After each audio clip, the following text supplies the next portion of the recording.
TV की इस खास पेशकश में आप सभी का स्वागत है। मैं हूं आपके साथ अस्मिता। आज से पितृपक्ष की शुरुआत हो गई है। पितृपक्ष भी श्राद्ध करते हैं। श्राद्ध के दौरान कुल देवी देवताओं, पितरों और पूर्वजों के प्रति श्रद्धा प्रकट की जाती है। वर्ष में 15 दिन की विशेष अवधि में श्राद्ध कर्म किए जाते हैं और इसकी शुरुआत आज से हो चुकी है। श्राद्ध पक्ष को पितृपक्ष और महालय के नाम से भी जाना जाता है। ऐसी मान्यता है कि श्राद्ध पक्ष के दौरान हमारे पूर्वज पृथ्वी पर सूक्ष्म रूप में आते हैं और उनके नाम से किए जाने वाले तर्पण को स्वीकार करते हैं। इससे पितरों की आत्मा को शांति मिलती है और घर में सुख शांति बनी रहती है। इसी बीच आप सबके मन में प्रश्न उठते होंगे कि क्या है श्राद्ध करने का महत्व, क्या विधि से करे, पितृपक्ष में किन चीजों को ना करे और कैसे करे अपने पूर्वजों की आत्मा को तृप्त। इन तमाम सवालों के जवाब देने के लिए आज हमारे साथ मौजूद है पंडित अरविंद तिवारी जी, जो कि हमें इन सारे सवालों का जवाब देंगे। बहुत बहुत स्वागत है पंडित जी आपका नादी टीवी में। पंडित जी, आज से पितृपक्ष की शुरुआत हो गई है। ऐसे में मैं जानना चाहूंगी पितृपक्ष क्या है, इससे जुड़ी मान्यताएं क्या है? देखिए, 16 दिन का पखवाड़ा होता है पितृपक्ष और इसकी शुरुआत होती है भाद्रपद मास के शुक्ल पक्ष की पूर्णिमा से और अश्विन मास के कृष्ण पक्ष की अमावस्या तक। यानी 16 दिवस के पखवाड़े में आप अपने पूर्वजों यानी पितरों को याद करते हैं। पूर्वजों के प्रति श्रद्धा भाव रखने का ये पूरा पखवाड़ा होता है। इसलिए इस पूरे कार्य को हम लोग श्राद्ध कर्म कहते हैं, यानी श्रद्धा से किए जाने वाला कर्म। देखिए, हम सभी देवी देवताओं को तो याद करते हैं, परंतु हमारे जो पूर्वज हैं, जिनके कारण हम इस धरा पर बैठे हुए हैं, जीवन में शुभ कार्य कर रहे हैं, बेहतर तरीके से अपने जीवन को जी रहे हैं, ये सभी इन पितरों के कारण ही है। अच्छा, ऐसा माना जाता है कि इस समय खासतौर से भाद्रपद मास के शुक्ल पक्ष की पूर्णिमा से अश्विन मास के कृष्ण पक्ष की अमावस्या तक पितर जिस लोक में निवास करते हैं वो पृथ्वी के एकदम नजदीक आ जाता है जी। अच्छा, दूसरा सबसे महत्वपूर्ण चीज, क्योंकि पितर बिल्कुल पास में आ जाते हैं तो वो अपने अंश को देखना चाहते हैं, यानी जो उनके परिवार के अंश हैं उनको वो देखना चाहते हैं, उनसे मिलना चाहते हैं, अदृश्य रूप में आते हैं। तो उनके प्रति सम्मान भाव प्रकट करने का ये 16 दिन का पखवाड़ा है। आइए हम सभी मिलकर अपने पितरों को याद करें। बिल्कुल, पितरों को याद करने की ये पुण्य दिन है और कहा जाता है कि अगर इन दिनों में पितरों को याद किया जाए तो उनकी आत्मा भी तृप्त होती है पंडित जी, और वो भी हमें आशीर्वाद देते हैं। पंडित जी, यहाँ पर श्राद्ध को लेकर काफ़ी ज़्यादा सवाल रहते हैं दर्शकों के मन में, जो श्राद्ध करते हैं। तो श्राद्ध की विधि विधान क्या होगा? श्राद्ध को विधि से कैसे करें, किस प्रकार से श्राद्ध करें जिससे कि उस श्राद्ध का लाभ जो है जो हम चाहते हैं श्राद्ध से कि हमारे पितरों तक वो पहुँचे, जो भी हम उसमें अर्पण करें और हमें भी उसका लाभ मिले। बिल्कुल, देखिए, श्राद्ध कर्म मुख्यतः 3 चीजों से जुड़ा हुआ है। सबसे पहली चीज, आपको अपने पितरों के निमित्त तर्पण करना पड़ेगा, यानी जल उनको देना पड़ेगा। जल क्यों दिया जाता है? क्योंकि ऐसा माना जाता है कि पितृलोक में जल नहीं है। वो पूरे वर्ष भर आपके पितर प्यासे होते हैं, भूख उनको लगती है, तो वो भूख और प्यास यानी अपनी क्षुधा को मिटाने के लिए पृथ्वी लोक पर इन 16 दिनों में पधारते हैं। तो सबसे पहला कार्य जो किया जाता है वो तर्पण किया जाता है, यानी जल एक थाली में। उसकी विधि कुछ इस प्रकार से बनती है कि आप सुबह प्रातः काल बिना कुछ खाए पिए, देखिए, एक तो 16 दिन के पखवाड़े में आपको एक चीज का बहुत ध्यान रखना है कि आपको ब्रह्मचर्य का पालन करना है, यानी अपने पितरों के निमित्त आपको पूर्णतया श्रद्धा का भाव रखना है। दूसरा, सुबह प्रातः काल उठें, एक थाली में थोड़ा सा जल ले लें। थाली कोई भी हो सकती है, चांदी की हो सकती है, तांबे की हो सकती है, कांसे की हो सकती है, स्टील की हो सकती है। उसमें जल ले लें, उसमें दूध डाल लें, उसमें काले तिल मिला लें और उसमें चावल मिला लें। आप और श्रद्धा भाव रखना चाहते हैं तो थोड़े से पुष्प भी आप उसमें मिला सकते हैं। अब इसके बाद अब कुशा जो होती है, कुशा जो कि इस समय बहुतायत में कांस या कुशा जिसको कहते हैं, जिसको डाब भी कहा जाता है, आप उसको अपनी अंजुली में रख लें। उसके बाद अंजुली को कुछ इस प्रकार से, देखिए, मैं हाथ के द्वारा बता रहा हूं हमारे दर्शकों को, इस तरीके से कर लें। हाथ में जल लें, कुशा को फंसा लें और बीच से हाथ को खोल लें। माने बीच से हाथ को आप खोलेंगे तो उससे जल गिरेगा। और एक मंत्र जो कि सबसे ज्यादा इस तर्पण में इस्तेमाल होता है, मंत्र कुछ इस प्रकार से है, जैसे आप यदि आपके माता पिता जीवित नहीं है तो उनका नाम लेकर कहें तस्मै स्वधा नमः, तस्मै स्वधा नमः, तस्मै स्वधा नमः 3 बार आपको जल देना है। तदुपरांत आज के दिन आप जब भी भोजन बनाएं, पहले तो ब्राह्मण को अपने घर आमंत्रित जरूर करिएगा, चाहे वो ब्राह्मण किसी भी स्वरूप में क्यों ना हो, जी। क्योंकि हमारे जो पितृ हैं जो भोजन ग्रहण करते हैं वो केवल ब्राह्मणों के माध्यम से ग्रहण करते हैं, इसलिए ब्राह्मण को अपने घर आमंत्रित करना बेहद जरूरी है। इसके अलावा 5 चीजों का ध्यान रखना बेहद जरूरी है। जब भी आप भोजन बनाएं तो ब्राह्मण को भोज देने से पूर्व आप 5 चीजों के लिए भोजन जरूर निकालिए, जी। क्योंकि हमारे यहाँ गरुड़ पुराण में और विभिन्न पुराणों में कहा गया है कि आप चींटियां, इसके बाद कौवा, इसके बाद गाय, इसके बाद कुत्ता और देवता के निमित्त हमको भोजन निकाल लेना चाहिए। तदुपरांत हम ब्राह्मण भोज कराएं, ब्राह्मण को यथा योग्य दक्षिणा दें, जी। ताकि ब्राह्मण आपको आशीर्वाद देकर जाए। और एक चीज हमेशा ध्यान रखें, ब्राह्मण जब भोज कर ले तो उसको घर के बाहर तक आप अवश्य छोड़कर आए, ताकि उसके साथ वो जो पितृ आपके घर आज पधारे हैं वो अपने धाम को वापस लौट सके। जी। इतना करके देखिए, आपको आपके जीवन में अवश्य लाभ मिलेगा। बिल्कुल, लाभ मिलना भी चाहिए और श्रद्धा भाव के साथ अगर आप पंडित जी की कही इन बातों को अपनाते हैं और श्राद्ध के दौरान इन बातों का विशेष ध्यान रखते हैं तो निश्चित ही आपको इसका लाभ मिलेगा और आपकी पितरों की आत्मा को भी शांति मिलेगी। पंडित जी, कई सारी ऐसी चीज़ें हैं जो वर्जित होती है पितृपक्ष के दौरान, जिसे नहीं करना चाहिए, हमारे पुराणों में भी उसका जिक्र है। तो ऐसी क्या चीज़ें हैं, ऐसी क्या बातें हैं जिन्हें हमें विशेष तौर पर ध्यान में रखना है और इन पितृपक्ष के दौरान जो है ये वो चीज़ें नहीं करनी है? देखिए, सबसे पहली कुछ चीजों का आपको ध्यान रखना है। सबसे पहला तो पितृपक्ष में आपको ब्रह्मचर्य का पालन करना है, यानी 16 दिनों तक आप यदि गृहस्थ जीवन से जुड़े हुए हैं तो भूल जाइए। आप ये मानकर चलिए कि आप अविवाहित हैं, चाहे वो स्त्री हो या पुरुष हो। हालांकि तर्पण का कार्य केवल पुरुषों के द्वारा किया जाता है। माने यदि आपके माता पिता हैं और उनकी कोई संतान नहीं है और उनकी पुत्री है तो परिवार में भाई या उनका भतीजा तर्पण का काम कर सकता है। इसके अलावा सबसे पहली चीज, लहसुन और प्याज का सेवन आपको कतई नहीं करना है। तीसरा और सबसे महत्वपूर्ण चीज, छौर कर्म, जिसमें हम कहते हैं कि दाढ़ी और बाल, नाखून इत्यादि को नहीं काटा जाता है। जी। चौथी और सबसे महत्वपूर्ण चीज है, आपको मांस आहार नहीं करना है। अंडा, प्याज या दुनिया भर का आप खाते हैं तो प्लीज कृपया 16 दिनों में नहीं करिए। इसके अलावा आपको ब्राह्मण भोज अवश्य कराना है। आपको कुछ चीजों को जरूर करना है, जैसे मार्कंडेय पुराण का पाठ करें, गरुड़ पुराण का पाठ करें, विभिन्न मंत्रों का पाठ इत्यादि आप जरूर करें।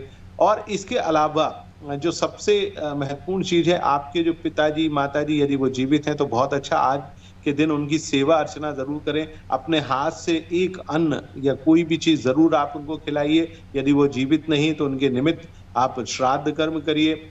आपके दादा दादी यदि जीवित हैं तो अपने हाथ से उनको भोजन कराइए, और नहीं जीवित हैं तो उनके लिए, उनके निमित्त आज आप पंडित को बुलाकर या ब्राह्मण को बुलाकर भोज अवश्य कराइए। इसके अलावा पवित्र सरोवरों में जाकर कमर भर पानी में बैठकर डाब लेकर, डाब जिसको हम कहते हैं कुशा, उसको हाथ में लेकर जल चढ़ाने का विधान होता है। और तदुपरांत यदि आप और ज्यादा करना चाहते हैं तो पिंडदान आप कर सकते हैं, पिंडदान करिए। तिल का इस्तेमाल पिंड में जरूर करिए, परंतु ध्यान रखें तिल का भोजन आप नहीं बनाइए, कटहल की सब्जी मत बनाइए, या लौकी इत्यादि का भी सेवन इन 16 दिनों में वर्जित है। जी पंडित जी, आपने कुछ चीज़ें बताई जिनका सेवन वर्जित है, आपने कटहल की सब्जी का मना किया, तो ऐसे में अगर कोई ब्राह्मण भोज कराना चाहता है श्राद्ध के दौरान तो क्या क्या चीज़ें हैं जो इस भोज में वो शामिल कर सकते हैं? देखिए, सबसे पहली चीज, आप ब्राह्मण को भोजन पे बुलाना चाहते हैं तो सबसे पहले आप इस बात का ध्यान रखें कि आपके माता पिता या आपके पूर्वज को पसंद था क्या। उदाहरण के तौर पर यदि मान लीजिए उनको कटहल की सब्जी पसंद थी तो इस समय वर्जित है। इस समय लौकी भी वर्जित है। इस समय काले तिल और उड़द की दाल से बनी हुई चीजें भी वर्जित मानी जाती हैं। कोशिश करें कि इनका इस्तेमाल ना करें। अब मान लीजिए उनको इनमें से कोई चीज पसंद है, यदि वो नहीं है तो सबसे सुंदर चीज जो होती है आलू टमाटर की सब्जी आप बना सकते हैं। रायता बना सकते हैं, खीर। देखिए, हमेशा पितृपक्ष में हमारे जितने भी पूर्वज इत्यादि हैं, खीर का भोग ज़रूर लगाया जाता है। तो खीर आप बना सकते हैं। कच्चा अन्न बिल्कुल नहीं बनाएँ, रोटी कतई ना बनाएँ, पूड़ी का ही भोग लगाया जाता जी। है। यानी पके हुए अन्न का ही हम भोग लगाएँगे, तब जाकर वो पितृ जो हैं, वो इन 5 लोगों के माध्यम से भोजन ग्रहण करते हैं, तृप्त होते हैं। लेकिन यदि आपने सुबह प्रातः काल तर्पण इत्यादि कर्म नहीं किया है, तो जी। आप मान के चलिए आपका श्राद्ध कर्म अधूरा है। जी, पंडित जी, आपने तर्पण के महत्व के बारे में बताया, तो मैं चाहूँगी कि हमारे दर्शकों को तर्पण किस प्रकार से करें, वो भी बता दें, क्योंकि आजकल की हम कह सकते हैं लाइफ़स्टाइल इतनी व्यस्त है कि ज़्यादा समय दे नहीं सकते, ऑफ़िस जाना होता है लोगों को और ज़्यादा इसके बारे में पता नहीं होता है। तो क्या वो आसान विधि होगी जिसके ज़रिए तर्पण कर सकते हैं? देखिए, जो लोग ऑफिस इत्यादि जाते हैं, रोज अपने काम में सुबह 6 बजे या 5 बजे जिनको निकलना होता है, उनके लिए बहुत सुंदर एक तरीका मैं बता देता हूँ। चलिए, मान लीजिए आप घर पे नहीं कर पा रहे, जी। तो आप क्या करें, आजकल बाजार में पैकेज्ड पानी आपको मिलता है, यानी बोतल जो सीलबंद पानी की होती है, वो ज़रूर प्राप्त होती है। या इन 16 दिनों में आपको गंगा जल मार्केट में मिल जाएगा, शीशियों के तौर पे मिल जाएगा, छोटी-बड़ी हर प्रकार की शीशी मिलती है। जी।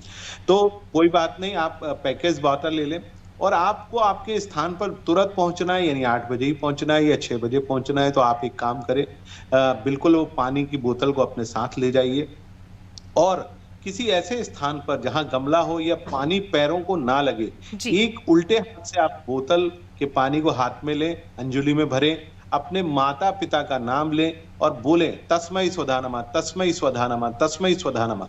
आप इस प्रकार से कर सकते हैं। या बिल्कुल साधारण तरीका जो तर्पण करने का है, आप एक थाली में थोड़ा सा जल, थोड़ा सा दूध, थोड़ा से चावल, थोड़े से काले तिल ले लें।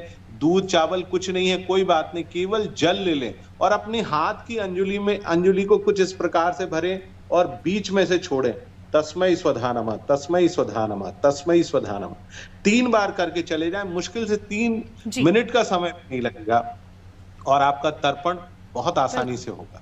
तो देखिए, पंडित जी ने कितनी सुंदर विधि बताई है उन लोगों के लिए भी जो कि बिजी है आजकल की लाइफस्टाइल में, जिन्हें समय नहीं मिल पाता, वो भी कैसे बड़े ही आसान तरीके से अपने पितरों के लिए तर्पण कर सकते हैं और उनके लिए प्रार्थना कर सकते हैं।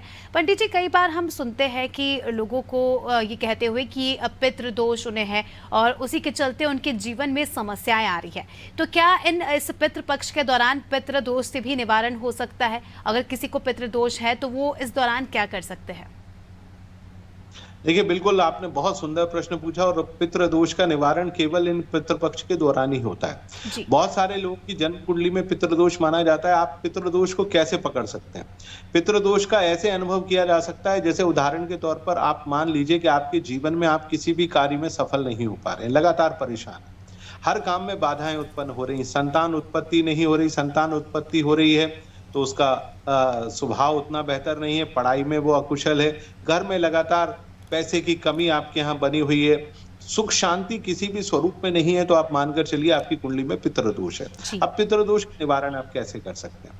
सबसे पहला काम, आपके माता पिता यदि जीवित हैं तो उनका रोज प्रातः काल चरण, यानी नाखून जो होते हैं पैर के नाखून, उनको वहां पर अपना सिर रखें, माता पिता दोनों के, और जी। उनसे किए गए कार्यों की क्षमा मांगे। यदि वो जीवित नहीं है तो उनके फोटो को साफ करके उन दोनों की फोटो पर आप माला, सुगंधित माला चढ़ाएं, यानी गुलाब या मोंगरा, रजनीगंधा इत्यादि की खुशबू वाली माला चढ़ाइए और उनके सामने एक पानी का गिलास जरूर भर कर रखिए और जो भी भोजन आज 16 दिनों में बने उसका भोग सबसे पहले आपके उन पूर्वजों को आप अवश्य लगाइए। प्रार्थना करिए कि हमसे जो जीवन में गलतियां हुई हैं उन गलतियों का निवारण और उसकी क्षमा आप करें। इसके अलावा एक और 2 चीज और मैं दर्शकों को बताना चाहूंगा पितृ दोष की शांति के लिए। यदि बहुत ज्यादा परेशान हैं तो आपको तीर्थराज गया जरूर जाना चाहिए इन 16 दिनों में और वहां जाकर त्रिपिंडी श्राद्ध या पार्वण श्राद्ध या नारायण नाग बलि की पूजा इत्यादि कराने से आपके जीवन के पितृ दोष की शांति होती है। यदि आप वहां जा पाने में असमर्थ हैं तो एक उपाय और बता देता हूं। आपके घर में जहां पर पानी का भंडारण होता है, यदि आप 16 दिनों में मटके में पानी भरकर रखें और उसके पास एक दीपक जलाकर रखेंगे और प्रार्थना करेंगे कि हे पितर, आप हमारे जीवन की सारी समस्याओं का निदान करें। जी। आप मानकर चलिए आपकी कुंडली में पितृदोष अवश्य कम होगा। तो देखिए, पितृदोष से निवारण के लिए बहुत ही अच्छे उपाय पंडित जी ने बताया है और इन उपायों को करके आप भी अपने जीवन से पितृदोष की समाप्ति कर सकते हैं और निश्चित ही पितरों की कृपा भी आप पर बनेगी। पंडित जी, पितृपक्ष के दौरान जो है पिंडदान का महत्व जो है 100 गुना तक ज़्यादा बढ़ जाता है और पिंडदान करना चाहिए। कुछ लोग कहते हैं हरिद्वार जाकर पिंडदान करना चाहिए, अलग अलग तीर्थ स्थल पर जाकर पिंडदान करना चाहिए। तो किस प्रकार से पिंडदान करें और इसका क्या महत्व होगा? देखिए, पिंड का तात्पर्य होता है कि अब वो शरीर और वो आत्मा अब पिंड के स्वरूप में है, यानी अब वो जीवित नहीं है। उसको हमको पिंड के माध्यम से अपने स्थान यानी मोक्ष की ओर अग्रसर करना है। तो जो आपके पितर हैं, पूर्वज हैं, उनको अभी तक मुक्ति नहीं मिल पाई है, इसलिए पिंडदान किया जाता है। पिंडदान आप कहीं पे भी कर सकते हैं। आपने कहा किसी भी पवित्र तीर्थ स्थल, मध्य प्रदेश की बात कर लें तो आप उज्जैन जाकर कर सकते हैं, बहुत सुंदर स्थान है, वहां पे आप कर सकते हैं। जी। गीतबा, नर्मदा, आप जो भी पवित्र नदियां हैं, नदियों के किनारे आप बैठकर, लेकिन ध्यान रखें जब भी पिंडदान करें, आप किसी भी स्वरूप में आहार ग्रहण ना करें। बिना आहार ग्रहण करे ही आप पिंडदान करें। और जी। एक चीज का और ध्यान रखें, पिंड जो बनाए जाते हैं वो 2 तरीके के पिंड होते हैं, या तो चावल के पिंड बनाए जाते हैं या जौ के आटे से पिंड बनाए जाते हैं। जी। तो जैसा आपके पास व्यवस्था हो उस प्रकार से पिंड लें। पिंड को ध्यान रखें केले के पत्ते के ऊपर नहीं रखा जाता जी। और उनको केवल पत्तल जो होती है, जो खाकर का जो पत्ता होता है उसकी जो बनी हुई पत्तल है, जी। उसके ऊपर पिंडों को रखें। पिंड के ऊपर आप 3 चीजों की व्यवस्था जरूर करें, जी। दूध की, जल की, तिल की और जौ की, इनकी व्यवस्था जरूर करें और साथ ही साथ यज्ञोपवीत की व्यवस्था जरूर करें। इस प्रकार से आप करें और सबसे बढ़िया पिंडदान यदि जीवन में कहीं हो सकता है तो वो गया या बद्रीनाथ के पास जो ब्रह्म कपाल जगह है वहां पर जाकर जब तक आप पिंडदान नहीं करेंगे तब आपके पितरों को मोक्ष की प्राप्ति नहीं होगी। आप कहीं भी जाकर करिए, नहीं जा सकते हैं अपने घर में बुलाकर आप किसी जी। योग पंडित से पिंडदान जरूर कराइए, उससे आपके पितर बेहद प्रसन्न होते हैं। बिल्कुल। पंडित जी, जैसा कि आपने ज़िक्र किया कि इन 15 दिनों में जो हमारे पितृ हैं, जो हमारे पूर्वज हैं, वो धरती पर रहते हैं और वो उन्हें ये उम्मीद होती है कि हम उन्हें प्रसन्न करें, उनके लिए हम काम करें। तो ऐसे क्या काम होंगे जिससे उनको खुशी होगी? इसी के साथ ही ऐसी क्या चीज़ें हैं, ऐसे क्या कर्म है जिससे वो नाराज़ होते हैं और वो हम ना करें? देखिए, सबसे पहली चीज तो जो उनको सबसे ज्यादा पसंद था, वो जिस कार्य में संलग्न थे, जैसे उदाहरण के तौर पर वो टीचिंग का काम करते थे या लोगों की सेवा शुश्रूषा करते थे, उससे वो बेहद प्रसन्न होते हैं। तो आप क्या करें, गरीब और असहारा, वृद्ध, बुजुर्ग जितने भी आपको प्राप्त हों, उनकी आप सेवा जरूर करें। सेवा के तौर पर जरूरी नहीं है कि आप उनके हाथ पैर दबाएं, उनको जी। भोजन इत्यादि की व्यवस्था करा सकते हैं, दवाइयों की व्यवस्था करा सकते हैं, या उनको योग्य धन की आवश्यकता हो तो वो आपको जरूर उनको देना चाहिए। इसके अलावा जो सबसे महत्वपूर्ण चीज है, इन 16 दिनों में, क्योंकि ये पखवाड़ा 16 दिनों का है, आज से शुरू हो रहा है, पूर्णिमा और अमावस्या को मिलाकर ये 16 दिन होते हैं। जी। तो इन 16 दिनों के पखवाड़े में आपको 16 दिवस तक सुबह प्रातः काल सबसे पहला काम अपने पितरों को जल देना है, बड़े बुजुर्गों की सेवा करना है, जी। झूठ बोलने से आपको बचना है, ब्रह्मचर्य का पालन करना है और कोशिश करें यथा योग्य ब्राह्मणों को दक्षिणा अवश्य दें। क्योंकि पितरों को सबसे ज्यादा यदि कोई चीज प्राप्त होती है वो केवल और केवल ब्राह्मणों के माध्यम से प्राप्त होती है। इसलिए इस 16 दिनों में ब्राह्मणों का अपमान कतई ना करें, ब्राह्मणों का आशीर्वाद लें। वो कैसा भी ब्राह्मण क्यों ना हो, वो भले ही किसी भी कार्य में लिप्त क्यों ना हो, लेकिन हमारे ग्रंथों में लिखा गया है कि ब्राह्मणों की पूजा अर्चना करने से हमारे पितृ बेहद प्रसन्न होते हैं। जी। तो देखिए, कितने खूबसूरत उपाय और कितनी खूबसूरत बातें यहाँ पर पंडित जी ने बताई हैं। इन बातों का पालन अवश्य करें और इन 16 दिन अपने पितरों की हम भक्ति करें, जिससे कि हमारा आने वाला जीवन भी सफल हो। बहुत बहुत शुक्रिया आपका पंडित जी, हमारे साथ जुड़ने के लिए और इतनी महत्वपूर्ण बातें हमारे दर्शकों को बताने के लिए। तो देखिए, आज से पितृपक्ष की शुरुआत हो गई है और हमारी कोशिश यही रही है कि इस दिन से जुड़ी, इन 16 दिन से जुड़ी तमाम जानकारियाँ आप तक पहुँचाएं, जिससे कि आप भी अपने पितरों को याद कर उनकी आत्मा की शांति के लिए उपाय एंजॉय कर सके। उम्मीद है आपको हमारा ये स्पेशल प्रोग्राम जरूर पसंद आया होगा और ये जानकारी आपके लिए कारगर साबित हुई होगी। इसी के साथ अब दीजिए मुझे इजाजत। देखते रहिए अनादि टीवी, खबरों का सिलसिला जारी है। नमस्कार।